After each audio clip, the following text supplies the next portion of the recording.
Olá, queridos alunos e alunas, professor Rodrigo falando. A gente vai dar continuidade aos assuntos abordados na disciplina de Fundamentos Sociais, dando entrada agora nos assuntos envolvendo ética, bioética e algumas polêmicas remetendo ao campo da saúde.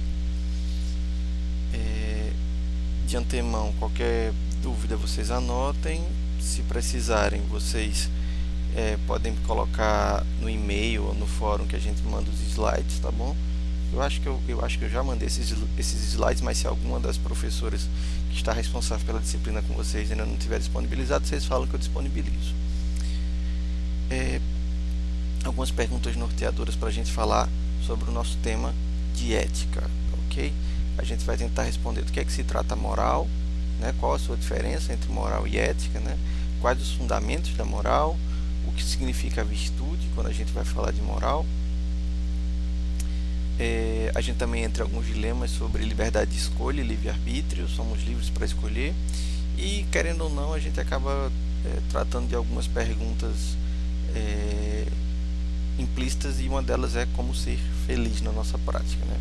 Então, querendo ou não, ao passo que a gente responde essas 4 perguntinhas aqui, do que se trata a moral, quais os fundamentos da moral, o que significa virtude e se somos livres para escolher, a gente acaba também, entre aspas, estabelecendo alguns padrões de felicidade. A gente tem que fazer uma pescagem bastante profunda quando a gente vai falar dessas práticas éticas e da própria bioética no campo de vocês, indiferente de ser odonto, fisioterapia, enfermagem, medicina, qualquer dessas áreas a gente vai acabar discutindo esses temas, por mais que incomode alguns, inclusive por preferências políticas e religiosas, mas são temas que vão acabar respingando em vocês, porque uma hora ou outra vai chegar um paciente com algum problema remetente aos temas polêmicos que a gente vai falar. Vocês terão que encarar mulheres que fizeram aborto, pacientes homossexuais ou de outras orientações, questões éticas a respeito de transfusão de sangue, transplante de órgãos, como lidar, como reagir, como que eu reajo se um paciente se nega a receber a transfusão de sangue por ser, por exemplo, testemunho de Jeová, ou então, mais grave ainda, né, se ele se nega a autorizar que o filho ou a filha receba a transfusão de sangue, porque a religião dele não permite. Como é que eu vou lidar com isso? O que é que eu tenho que fazer? Como é que eu ajo de forma a estar legalmente protegido, ou se eu devo simplesmente agir segundo os meus preceitos daquilo que considero certo e justo? A gente vai aprofundar essas questões mais para frente. Agora essa aula é uma coisa mais basilar, a gente vai trabalhar alguns conceitos mais simples, para depois a gente se pegar nesse tipo de experiência onde a gente vai praticar o debate a respeito de temas tão mais espinhosos quanto possíveis. Tem outros temas também, eutanásia, modificação genética, alteração genética, violência contra a mulher, racismo e por aí vai. São temas que vão, mesmo não sendo da alçada de um profissional de saúde, tratá-los diretamente, mas que eles vão sim respingar na prática, vão sim respingar na área de vocês, porque vão chegar pessoas com essas demandas, com essas particularidades. Então, antes que a gente se adentre em outros temas que não são da aula de hoje, a gente tem que fazer uma conceitualização dessas ações e valores, tá bom? Frequentemente a gente se depara com situações que temos que fazer escolhas e tomar decisões, né? E muitas delas dependem daquilo que a gente considera bom, justo, correto, né? Quando a gente se depara com essas situações onde nós somos provocados a tomar esse tipo de decisão, quando isso ocorre, a gente está diante de uma decisão que envolve um julgamento moral, a partir do qual a gente vai orientar a nossa ação ou a ação das outras pessoas para que se tome a melhor posição possível. Aristóteles, lá na Grécia Antiga, o filósofo grego, falava que a característica específica do homem em comparação com os outros animais é que somente ele tem o sentido do bem e do mal, do justo e do injusto e de outras qualidades morais. O ser humano é um ser moral, tá bom? É um ser capaz de avaliar sua conduta a partir de valores morais. Para o Aristóteles seria essa a principal diferença entre nós e os outros seres, né? Entre os outros animais. Apesar de muita gente não acreditar, mas isso não é questão de crença, nós também somos animais. E algumas pessoas utilizam que a diferença entre nós e os animais seria a capacidade de linguagem, raciocínio lógico, Aristóteles, há mais de 2000 anos atrás, falava que a principal diferença entre eles e nós é a nossa capacidade de julgar, de pensar no que fizemos, de refletir sobre o que fizemos, de sentir remorso, de sentir orgulho, a depender da decisão que a gente toma. Você não vai ver um cachorro ou um gato fazendo esse tipo de comportamento, ok? Mas então qual seria, professor, a diferença de ética e moral? Quando a gente vai falar de ética e moral, normalmente no senso comum a gente acaba utilizando as duas palavras no mesmo sentido. E etimologicamente as duas palavras têm o mesmo sentido, mas quando a gente vai para a prática mais acadêmica, a gente vai ver que existe sim uma diferença entre eles. Então, a grosso modo, você pode usar ética ou moral no seu discurso cotidiano, coloquialmente, sem nenhum tipo de prejuízo, digamos assim. Mas quando a gente vai para o mundo acadêmico, a gente tem que fazer uma diferença para saber exatamente o que é que a gente está estudando, o que é que a gente está praticando, para saber onde é que se aplica a ética, onde é que se aplica a moral. A palavra moral ela vem do latim mos, que mos significa costumes e referente ao conjunto de normas que orientam o comportamento humano, tendo como base os valores próprios a uma comunidade ou cultura. Já a palavra ética ela vem do grego que vem éticos, que traduzindo seria modo de ser ou comportamento. A ética designa mais especificamente a disciplina filosófica que investiga o que é moral, como ela se fundamenta ou se aplica. Ou seja, a ética estuda os diversos sistemas morais elaborados pelos seres humanos, buscando compreender a fundamentação das normas e interdições aqui leiam proibições, próprias a cada um e explicitar os seus pressupostos. Então, se a gente vai diferenciar, a moral é o que? A moral são os próprios costumes de uma determinada comunidade. Uma determinada comunidade tem certos preceitos morais, certas regras que considera justo ou não justo, que são diferentes de outras comunidades. Se para algumas comunidades é perfeitamente aceitável você sair de biquíni na praia, para outras já não é tolerável moralmente. Possa até não ser juridicamente proibido, porém não pega bem você sair com biquíni, com maiô, qualquer com roupa assim, tá bom? Já a ética a gente fala especificamente de uma disciplina filosófica que tende a estudar esses comportamentos humanos e estudar esses modelos morais. Enquanto que a moral é a prática, a ética seria o estudo dessa prática. A gente faz uma diferenciaçãozinha. Se a gente quiser, se por um acaso, milagrosamente, lá na prova cobrar uma diferenciação de ética e moral, a gente pode usar esse esquema aqui que eu montei aqui. Uma ética, ela é permanente, ela é filosófica e ela é teórico e prática. O que quer dizer permanente? Permanente porque a discussão filosófica ela nunca acaba, nunca se encerra, sempre haverão questionamentos a respeito dessa ética. O fato dela ser filosófica é exatamente por compor um ramo da filosofia. A ética, assim como a filosofia política, a estética,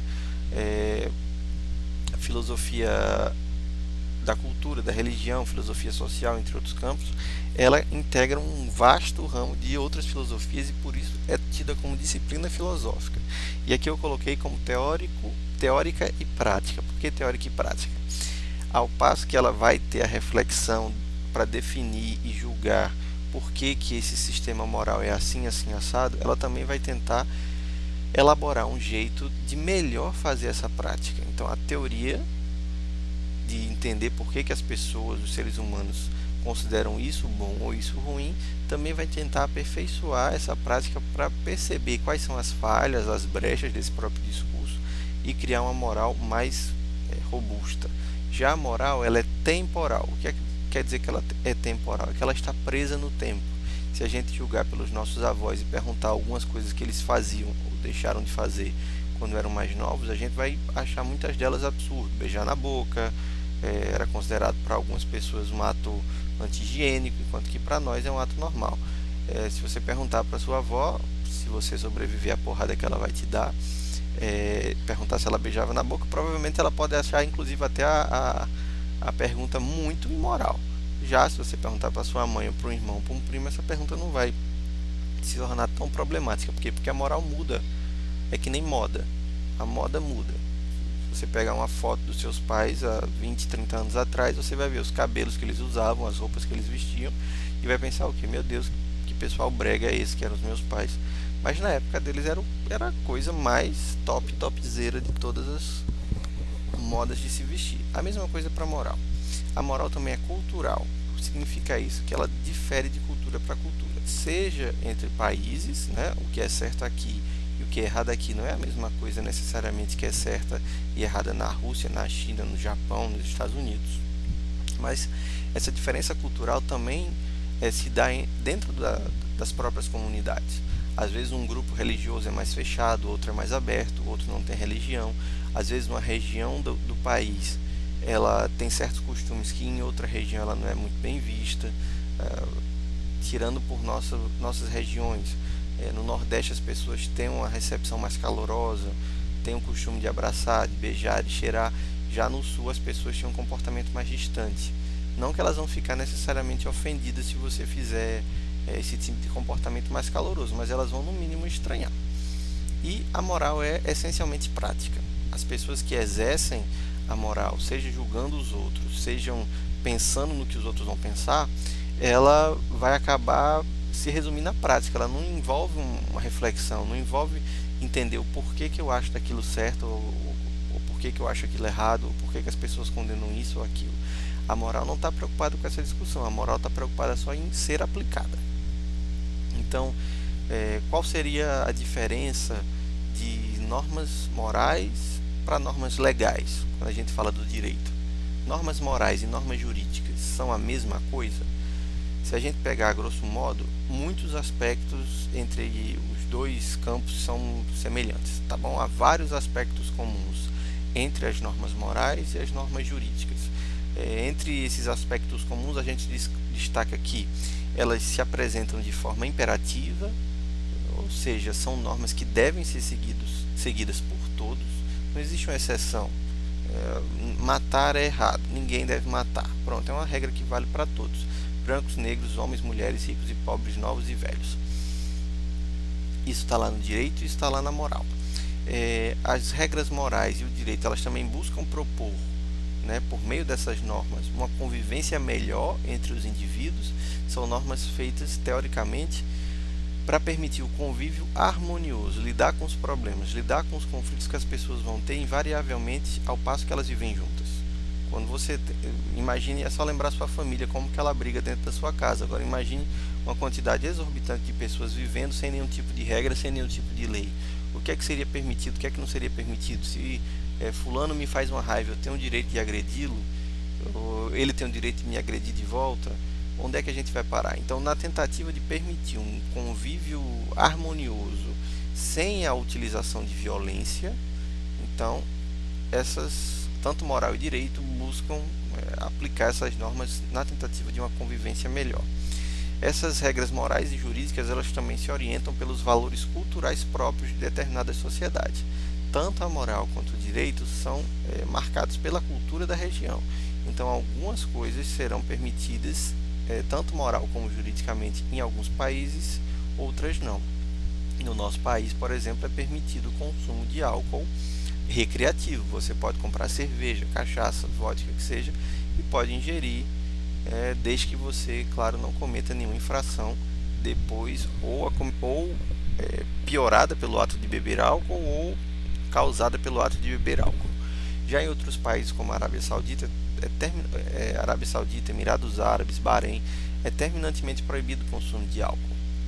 Então, culturalmente e moralmente não é bem visto, como juridicamente lá da cadeia. Você não pode consumir álcool. Agora, cigarro pode. As leis morais e as leis jurídicas, elas têm um caráter histórico. Isso quer dizer que elas mudam de acordo com as transformações históricas e sociais de cada povo. Então, o que é lei hoje não necessariamente será lei amanhã. Mas também a gente tem que encarar que existem diferenças cruciais quando a gente vai fazer essa interpretação daquilo que é moral e daquilo que é legal do ponto de vista jurídico. As normas morais, elas são seguidas a partir das convicções de cada pessoa e do grupo social a qual ela pertence. Então, enquanto que as normas jurídicas elas devem ser cumpridas sob pena de punição para todas as pessoas, algumas regras morais são seguidas somente para algumas pessoas de um determinado grupo. Se a determinada religião proíbe que as mulheres cortem o cabelo, então somente aquelas mulheres daquele grupo que sofrem influência daquele tipo de moral não irão cortar o cabelo e irão achar ruim quem corte o cabelo. Já as pessoas que não pertencem àquele grupo, àquela religião, àquela prática ou aquela seita que seja, elas não vão ser capturadas por esse respingo de moral. Do mesmo jeito, uma pessoa que nasce numa sociedade mais livre, onde ela pode colocar brinco, fazer tatuagem, nada disso é mal visto, algumas vezes é até incentivado. Ela pode até ser julgada por indivíduos de outros grupos, mas ela não vai ser penalizada por isso. Já uma lei jurídica, ela vale para todos. Então não importa se você faz parte do grupo A, B ou C, se você infringiu uma lei jurídica, você vai pagar por isso. E é o Estado que vai cobrar por essa desobediência dessa lei. Então a lei jurídica, a lei legal, o direito vale para todos os cidadãos do país. Mas as normas morais, a depender de onde se está, de qual grupo pertence, de qual comunidade faz parte, não valem para todos os indivíduos, a não ser aqueles que já compõem aquele grupo. A punição no campo do direito está prevista na legislação, ao passo que no campo da moral a eventual sanção pode variar bastante, pois depende fundamentalmente da consciência moral do sujeito que infringe a norma e dos códigos morais vigentes na sociedade em que ele vive. Então, se alguém burlou uma regra jurídica, existe uma penalidade escrita. Se fulano fez isso, a pena é essa, essa e essa. Tá lá, não muda. Agora, quando se viola uma regra moral, a punição pode variar. Pode ser um castigo simbólico, pode ser um castigo físico, pode ser uma exclusão daquele grupo. Depende muito de como a comunidade vai receber aquela violação. Às vezes existe até a regra moral de que algumas coisas não se devem fazer, mas se forem feitas com certa discrição, se forem de forma discreta, então, digamos assim, as pessoas fazem vista grossa para esse tipo de prática. Por exemplo, moralmente o adultério não é bem visto, mas homens que cometem adultério são mais tolerados do que mulheres que cometem adultério em determinadas comunidades. Enquanto o homem normalmente recebe uma certa liberdade para o adultério, embora a regra moral seja clara, ninguém deve violar o adultério segundo a norma moral judaico-cristã, mas quando o homem comete, a punição para ele é muito mais leve, enquanto que se a mulher o comete, a punição é muito mais severa, cabendo às vezes até a ocorrência de violência doméstica e outros abusos por parte do parceiro que presenciou, seja o adultério, seja o término do relacionamento ou qualquer coisa do tipo. A moral não se traduz em um código formal, enquanto o direito sim. Ou seja, a moral é um código que todos sabem, porém nunca ninguém escreveu. É uma regra não dita e que é ensinada, mas ela não está escrita em nenhum papel. As pessoas aprendem que aquilo é certo ou errado com o convívio ao observar as outras pessoas fazendo ou deixando de fazer, enquanto que o direito ele já está previsto e disponível para que todos tenham acesso, para que entendam que aquele tipo de comportamento previsto em lei é errado e qual é a punição estipulada para esse tipo de violação. Então, se a gente for fazer uma diferença aqui também nesse ponto, é que a moral, a regra moral, ela não é escrita, ela não está traduzida num código formal, enquanto que o direito ele necessita desse código formal, inclusive quando existe, por exemplo, um julgamento, tem lá o acusado e a defesa tem que seguir os ritos dentro desse próprio código formal para que o próprio direito seja praticado com certa equidade, tá bom? Para que todas as partes tenham seus direitos assegurados. E, por último, o direito ele mantém uma relação estreita com o Estado, enquanto a moral não apresenta necessariamente essa vinculação. O direito ele é o Estado, o direito é exercido pelo Estado, o direito é como se fosse uma mão do Estado para exercer as vontades estabelecidas na legislação, enquanto que a moral não necessariamente está atrelada ao Estado. Ok, pessoal? Então, passando para o próximo tópico, a gente também tem que interpretar como que a ideia moral costuma ser vinculada a outra ideia, que é a ideia de liberdade. A gente continua nesse tópico no próximo vídeo que eu vou disponibilizar logo em seguida.